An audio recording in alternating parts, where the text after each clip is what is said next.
Bonjour tout le monde, on se retrouve aujourd'hui pour une nouvelle vidéo où je viens vous parler de mon expérience de 6 mois en librairie en tant que stagiaire à la formation professionnelle en alternance.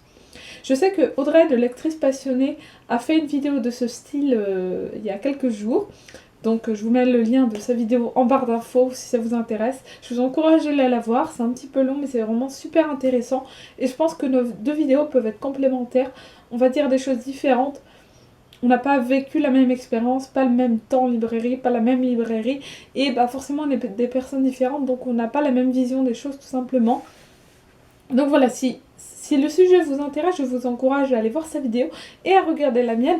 Je vais vous parler de mon expérience et je vais également vous donner des informations pour vous lancer dans ce genre de formation et des conseils, puisque je suis plutôt renseignée sur le sujet après quelques mois passés en librairie et pas mal de galères pour réussir à trouver, mais je vous en parlerai un peu plus amplement tout à l'heure. À vous parler du sujet, je refais une formation, donc cette fois qui va durer 2 ans, celle-ci durait quelques mois, mais celle-ci là va durer 2 ans. Ce sera également en alternance, mais pas en tant que stagiaire. Je serai donc en contrat d'apprentissage dans une librairie salon de thé et j'ai vraiment très envie de commencer. Donc j'ai fait un CAP librairie papeterie presse, donc en alternance comme je vous disais. Donc quelques semaines de cours et quelques semaines en librairie à chaque fois. Ça commençait en septembre et ça finissait en juin. Moi mes dates n'ont pas été les mêmes pour des raisons que je vous expliquerai après. Mais normalement ça commence en septembre, ça finit en juin. Vous avez un peu plus d'heures en librairie, je ne sais plus combien. Il y a un petit peu moins de formation, mais sachez qu'il y a parfois 3 semaines de cours dans le même mois au centre de formation. Donc les cours, c'est vraiment très intéressant. Il y avait beaucoup d'intervenants, par exemple des représentants de maisons d'édition, des choses comme ça. Voilà, on a eu pas mal d'intervenants. Des cours de PSE, parce que c'est quelque chose qu'on étudie en CAP. Donc nous, on n'avait pas cours d'anglais, français, maths, tout ça, puisque tout le monde avait déjà au moins un CAP ou un bac. Donc du coup, c'était pas utile qu'on ait ces cours qui nous auraient servi à rien pour le diplôme, puisqu'on avait déjà validé ces matières-là auparavant. Mais voilà, autrement, on avait des cours un peu différents, des cours sur la littérature, par exemple. On avait des choses sur la bande dessinée, plein de choses comme ça. Il y avait des cours un peu moins intéressants, mais bon, ça c'est toujours le truc de toute façon. Donc il y avait des cours moins intéressants, mais globalement, ça m'a plutôt plu, les cours. Après, on avait un dossier à faire sur toute l'année, donc sur notre stage et autre chose. Donc le dossier, je vais vous en parler un petit peu plus après également. Je pense pas que ce soit primordial. Donc déjà, comment les choses se sont passées pour moi. Alors, en juillet 2013, j'ai découvert qu'il existait des formations de libraire et j'avais envie de faire ça depuis des années. Donc je me suis dit, bon, on se lance. Voilà, j'ai trouvé une école, une école acceptait peut-être de me prendre, donc c'est l'école Lucéo à Laval, où je vais aller cette année. Je vous expliquerai tout ça après. Donc je devais aller à Lucéo à Laval de base. Et ils m'ont dit qu'ils voulaient me rencontrer, qu'il restait plus beaucoup de place, donc il fallait que je me dépêche pour trouver une librairie. Parce que c'est ça le truc aussi, c'est qu'il faut trouver une librairie. Donc à la base, je devais faire un brevet professionnel en alternance en 2 ans et en contrat d'apprentissage à l'UCO. Et au final, ça s'est pas du tout passé comme ça. Donc j'ai envoyé des CV, des lettres un peu partout. Et une librairie a fini par me répondre, ils étaient intéressés pour me prendre. Donc je suis allée passer une semaine de stage chez eux pour voir si ça les intéressait. Après cette semaine de stage, ils m'ont dit qu'ils me prenaient durant quelques semaines à l'essai. Parce qu'avant de valider le truc, il y a 1 mois d'essai. Donc voilà, après 3 semaines d'essai, donc on était fin octobre à ce moment-là, parce que j'ai commencé en septembre. Oui, j'ai commencé fin septembre là-bas à la librairie et j'ai commencé les cours mi-septembre à peu près. Donc fin octobre, ils m'ont dit qu'ils ne me gardaient pas pour diverses raisons. Je ne sais pas si ça vous intéresse de les expliquer. Je pense que ça peut être intéressant pour que vous fassiez attention à ce genre de choses. Donc à cause du fait que j'étais, comment dire, souvent dans la lune, et c'est vrai, et aussi le fait que je faisais pas toujours attention et que j'étais très peu sûre de moi, chose qui est également vraie, vous l'avez peut-être remarqué au travers de mes vidéos, j'en sais rien. Enfin voilà, ils ont pas voulu prolonger le contrat. Il faut dire que c'est une entreprise assez difficile, donc j'ai pas eu de chance, je suis pas tombée là où il fallait. Et au final, c'est plutôt bien que ce contrat ne s'est pas fait là-bas, parce que j'étais très contente de ce qui s'est passé ensuite et dont je vais vous parler. Donc ce brevet professionnel a été annulé. Entre-temps, je n'étais pas à l'UCO, j'ai oublié de le préciser. J'étais dans une autre école parce que quand la librairie qui m'a fait passer un mois d'essai et qui ne m'a pas pris m'a répondu, l'UCO n'avait plus de place pour moi, parce que je m'y étais prise assez tard, mi-juillet, c'était un peu chaud quand même. Donc du coup j'ai cherché une autre école, mais ça m'embêtait un peu parce que les autres étaient à Lyon ou à Montreuil, je crois que c'est les seuls. Et au final, la patronne de la librairie où je devais aller à la base m'a dit qu'il existait une autre école beaucoup moins connue, donc c'est Profil à Caen. Donc je vous mets le lien des deux écoles, voire de toutes les écoles que je connais en barre d'infos, comme ça si vous voulez aller chercher des renseignements sur les écoles, il n'y a pas de problème. Donc voilà, du coup je me suis retrouvée à Profil à Caen. Et j'ai fini ma période d'essai à la librairie qui ne m'a pas acceptée. Et avec mes formateurs à Profil, j'étais un petit peu embêtée. Bon, bah, je leur ai dit, voilà, ils ont pas souhaité me garder. Donc mes formateurs m'ont dit de continuer à chercher, que je pouvais quand même continuer à venir en cours entre-temps. Et voilà, j'ai continué à chercher. J'étais très très démotivée, très déçue à ce moment-là de ce qui s'était passé. C'est vrai que je n'ai pas cherché des masses à ce moment-là. Voilà, j'en avais un peu marre en fait. J'étais vraiment déçue de ce qui s'était passé. J'étais un peu déprimée pendant quelques semaines. Au final, mes recherches n'ont rien donné. Il faut dire que je n'avais pas fait ça à fond à fond. Donc mes recherches n'ont rien donné. Mes formateurs m'ont proposé qu'au lieu de faire le brevet professionnel, je pouvais faire un CAP donc en alternance chez eux également, mais qui ne serait pas rémunéré par l'employeur.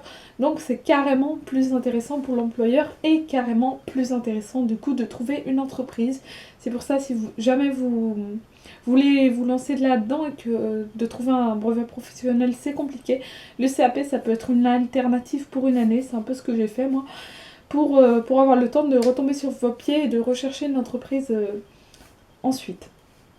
Donc voilà, du coup j'ai fini par trouver une entreprise, une toute petite librairie tenue par un monsieur, voilà. J'avais déjà fait mon stage de 3e là-bas quand c'était encore Maison de la Presse, donc il se souvenait de moi et il acceptait de me prendre. Et donc j'ai commencé le 2 janvier parce que c'était vers les fêtes de fin d'année. À ce moment-là, voilà, il y avait beaucoup de temps qui s'était passé depuis ma fin de période d'essai. On était arrivé en décembre. Et puis, il ne voulait pas me prendre pour décembre parce que c'est les périodes de Noël, c'est les périodes de fête. Donc, il y a énormément de monde. Et quand tu arrives en décembre en librairie, c'est juste pas possible. Donc voilà, pour que ce soit plus facile pour moi, plus facile pour lui, il m'a proposé de commencer le 2 janvier. Ce qui fait que j'ai commencé bien après les autres. En CAP, je veux dire.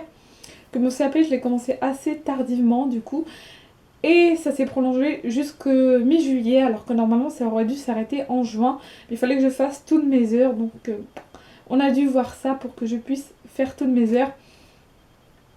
Et voilà. Donc si ça vous intéresse de connaître, parce que j'ai dit qu'on n'était pas rémunéré, donc ça peut vous inquiéter, vous allez vous dire, oula, je vais faire comment pour vivre et pour aller à Caen et tout. Rassurez-vous, vous aurez quand même quelque chose. Moi, personnellement, j'avais travaillé suffisamment et j'avais le droit au chômage, donc j'ai touché le chômage durant plusieurs mois. Début mai, je n'avais plus le droit de toucher le chômage, mais à ce moment-là, j'avais envoyé quelque chose au conseil régional, donc de ma région à moi, pour demander une aide. Donc là, ça peut varier, si vous avez travaillé suffisamment, ce sera plus, mais là, je n'avais pas travaillé suffisamment. Je ne touchais vraiment pas grand-chose. Faut que vous le sachiez, donc faut savoir gérer son argent parce que quand j'étais au chômage, je touchais suffisamment pour pouvoir me débrouiller. Après, à partir de mai, c'est vrai que c'était un peu plus compliqué. Mais comme j'étais chez mes parents pendant mes périodes en librairie, j'avais pas tellement de frais, mis à part l'essence et puis le logement quand j'étais à Caen. Mais voilà, autrement, quand j'étais ici, c'était plus facile. Mais bon, voilà, on ne touche pas grand-chose de la région, à moins d'avoir suffisamment travaillé pour toucher plus, mais ça peut quand même être intéressant. Et sachez que vous avez le droit d'avoir ça si vous faites cette formation, c'est un SAP chèque formation. Donc vous y avez le droit. En tout premier lieu, vous touchez le chômage si vous avez le droit au chômage par Pôle emploi. Mais si vous n'y avez pas le droit ou si vos droits sont arrêtés, vous avez le droit de toucher quelque chose par le conseil régional. Il faut faire une demande, mais le centre de formation vous aidera. Il n'y a pas de problème, c'est pas si compliqué. Moi, ça a pris un petit peu de temps, surtout que c'était pas la même région et tout. Ça a pris un petit peu de temps, mais ça s'est fait quand même. Et je ne regrette vraiment, vraiment pas cette expérience. Donc sachez que vous êtes stagiaire, vous faites approximativement le même travail que quelqu'un qui est employé. Moi j'étais dans une petite librairie où on n'était que deux, donc forcément je touchais un peu à tout. Après ça peut dépendre de l'endroit où vous êtes. Si vous êtes dans une grande librairie ou une grande enseigne, ce sera peut-être différent. Je parle de ma propre expérience, de comment ça s'est passé. Donc du coup on fait plein de choses comme réception, des colis, ce qui est plutôt bien parce qu'on voit tous les livres arriver, toutes les nouveautés. Et pour le renseignement client, pour le conseil, c'est carrément mieux de savoir ce qu'on a, quoi. Donc on fait de la réception, on fait des commandes. Généralement, je ne les effectue pas seule. Donc des commandes pour la librairie, pour les particuliers, pour les bibliothèques, pour les écoles aussi. Autrement, on reçoit des représentants. Je me suis jamais occupée seule d'un représentant parce que ce n'est pas mon travail. Mais j'étais là, je regardais généralement. Donc ils regardent le catalogue que le représentant a amené et ils en discutent. Ils choisissent avec lui ce qu'il veut. Donc il y a un représentant par maison d'édition.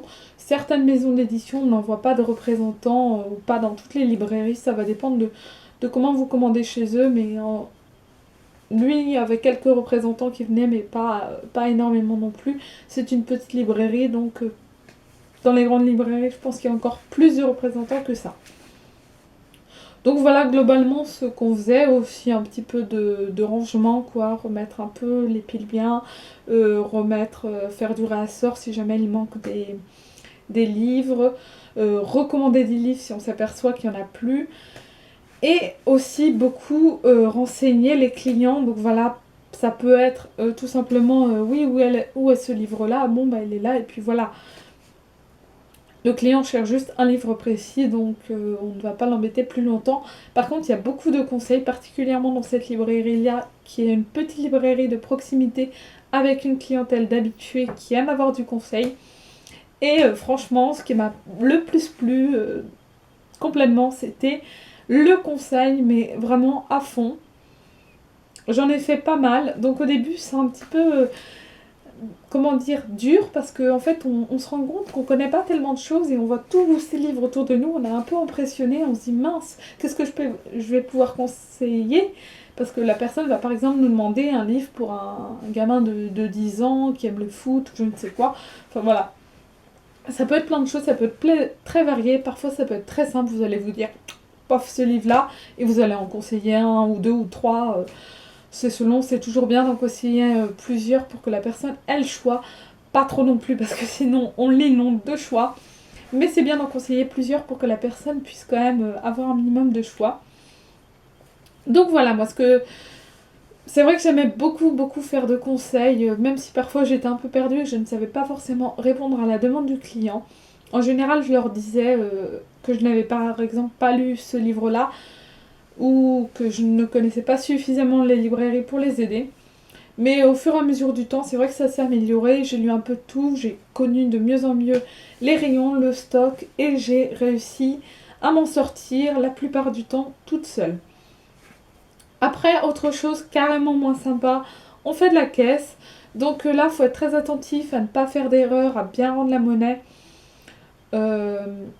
À savoir faire du rendu monnaie parce que les caisses ne l'indiquent pas toujours. En général, les caisses, par exemple dans les supermarchés, ça va le dire parce que les caissières n'ont pas forcément le temps de calculer. Mais le mieux, même si vous avez le truc qui vous l'indique, c'est d'essayer de le faire vous-même, sauf s'il y a vraiment trop de monde. Mais s'il n'y a pas trop de monde, faut essayer de s'habituer du mieux qu'on peut à faire le calcul soi-même, parce que si un jour vous vous trouvez quelque part où il n'y a pas cette fonction là sur la caisse, on a bien embêté.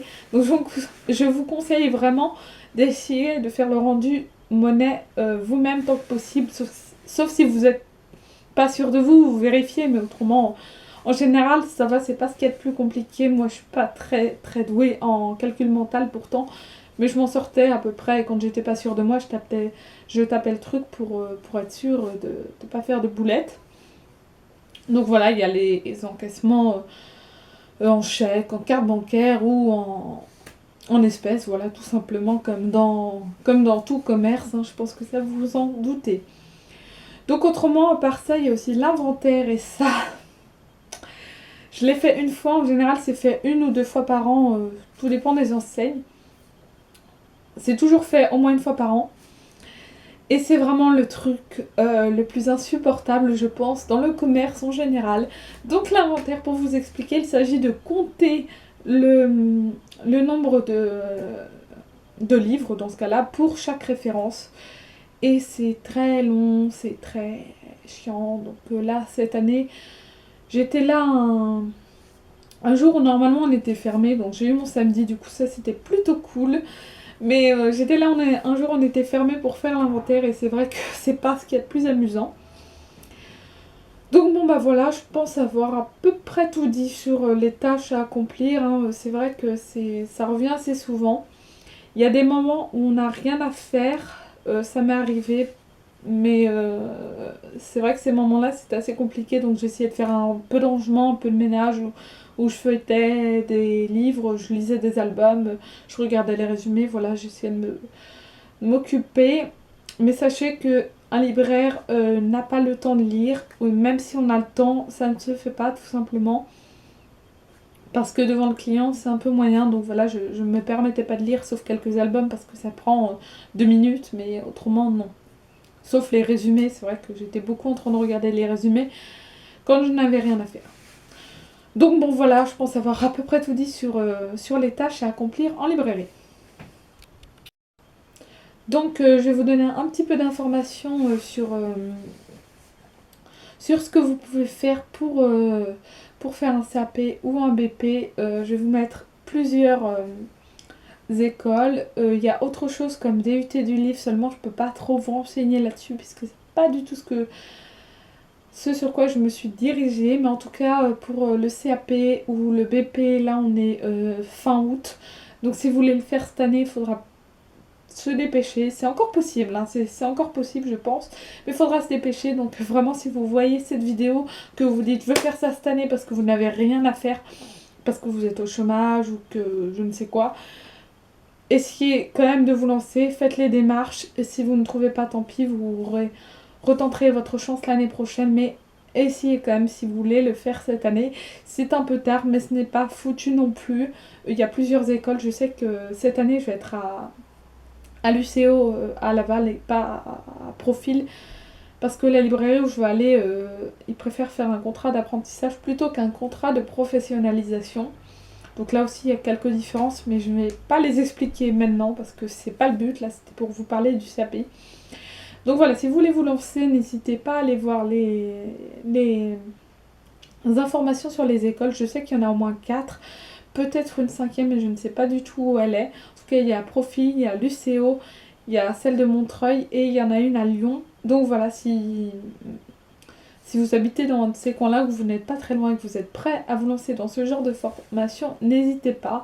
Sachez cependant que en ce moment, les librairies, je pense que vous êtes au courant, ne sont pas au beau fixe. Trouver du travail en librairie, ce n'est pas ce qu'il y a de plus simple. Voilà, je me lance dans une formation sans être sûre que ça me donnera du travail ensuite. C'est peut-être idiot, mais c'est vraiment ce que j'ai envie de faire. J'ai envie de tenter ma chance. Si je le tente pas, je regretterai, ça c'est clair et net. Ça fait une dizaine d'années que je veux faire ce métier-là et j'ai pas envie d'abandonner sous prétexte que je risque de ne pas trouver de travail. Donc je vais faire mes 2 années en BP. Après, je vais essayer de trouver du travail en librairie. Si vraiment je ne trouve pas en librairie, bah, je ferai autre chose. Tant pis, mon rêve ne se réalisera pas. Mais je veux quand même tenter et je peux vous suggérer de tenter. N'abandonnez pas un travail ou vos études pour faire une formation comme ça. Ce serait un peu dommage. Vous risqueriez de vous retrouver sans rien ensuite. Mais si vous êtes au chômage ou en fin d'études là depuis depuis juin et que vous voulez vous lancer, franchement, pourquoi ne pas faire ça si vous ne savez pas quoi faire, si vous savez que trouver du travail, ça va être compliqué parce que c'était mon cas. Donc pourquoi ne pas vous lancer dans cette formation? C'est vraiment super intéressant, on apprend énormément de choses, non seulement sur le commerce, sur le métier de libraire, mais aussi on apprend beaucoup de choses sur les maisons d'édition, les représentants, leur travail, voilà, sur tout l'aspect de tout ce qui entoure le livre en fait, le libraire, le représentant, etc. Donc je pense avoir à peu près tout dit sur ce que je voulais vous dire. J'espère n'avoir rien oublié. Si j'ai oublié quelque chose, j'en suis vraiment désolée. Dites-le moi en commentaire. Si vous avez des questions, dites-le moi également. On peut en parler en commentaire. Ou bien si vraiment c'est une discussion que vous voulez créer en privé, je peux vous contacter via Facebook. Voilà, je vous mets toujours ma page Facebook en barre d'infos. Donc n'hésitez pas à me contacter sur cette page Facebook. Et de là, je vous contacterai soit avec mon compte pro, soit avec la page Facebook, comme vous voulez. Donc voilà, j'espère que vous aurez des questions à me poser. Vraiment, ça me ferait vraiment plaisir que cette vidéo vous soit utile, que je vous ai apporté quelques réponses, quelques idées. J'espère vous avoir donné envie de tenter ce genre de formation. Si l'idée, vous l'aviez déjà ou vous l'avez eu comme ça, je ne sais pas. Donc voilà, en tout cas, vraiment, laissez-moi des commentaires pour me parler de tout ça, ça me fera vraiment super plaisir. En attendant, je vous souhaite à tous de très bonnes lectures. Je vous souhaite également de trouver du travail si vous en cherchez, ou une formation si vous en cherchez, ou bien de réussir vos études si vous êtes encore dedans. Et si vous lancez dans la formation de librairie en CAP ou en BP, franchement dites-le moi, ça me ferait vraiment super plaisir de savoir ça et d'en parler avec quelqu'un qui fait la même chose que moi. Ce serait super sympa. Sur ce, je vous laisse enfin. Je vous dis à la prochaine pour une prochaine vidéo.